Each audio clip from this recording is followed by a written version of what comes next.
২৪ ঘন্টার বেশি সময় ধরে ঠাকুরগাঁও হরিপুর সীমান্তে অবস্থান করছেন অবৈধভাবে পুশিন করা ব্যক্তিরা।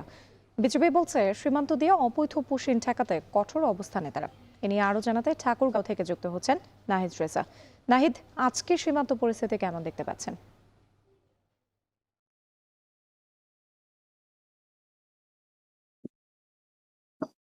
রাত্রি আমি এখন রয়েছি ঠাকুরগাঁও হরিপুর উপজেলার যে মশালগাঁও সীমান্ত রয়েছে এই সীমান্ত এলাকায়। আমরা সকাল থেকে এই সীমান্তে রয়েছিলাম, দফায় দফায় বিজিবির সাথে বিএসএফ এর মুখোমুখি একটি অবস্থান ছিল।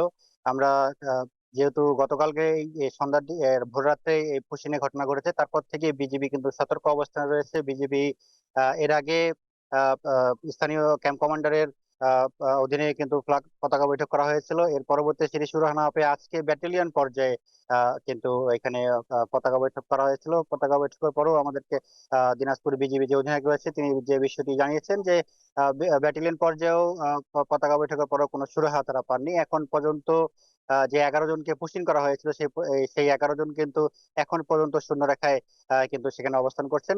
আমরা লক্ষ্য করছি গতকালকে থেকে এখন পর্যন্ত কিন্তু একদিকে তাপমাত্রা অনেকটা বেশি, এই প্রখর রোদেও কিন্তু যে 11 জনকে পুশিং করা হয়েছে সেই 11 জন সেই শূন্য রাখা বরাবরই অবস্থান রয়েছেন। অপরদিকে যেই বিজিবি যারা রয়েছেন, বিজিবির পাশাপাশি স্থানীয় যারা রয়েছেন তারা কিন্তু বিজিবির সাথে কিন্তু এই যে সীমান্ত এলাকা রয়েছে সেটি কিন্তু পাহারা দিচ্ছেন। রাতে আপনাকে আরেকটু যদি জানিয়ে রাখি যে এখন পর্যন্ত অন্তত প্রায় 36 ঘন্টার মতো সময় হয়েছে এই পুশিন করার পরও। পুশিন এখানে 36 ঘন্টার পরেও কিন্তু তারা এখন পর্যন্ত বিজিবি সেখানে পাহারা দিয়ে রয়েছেন।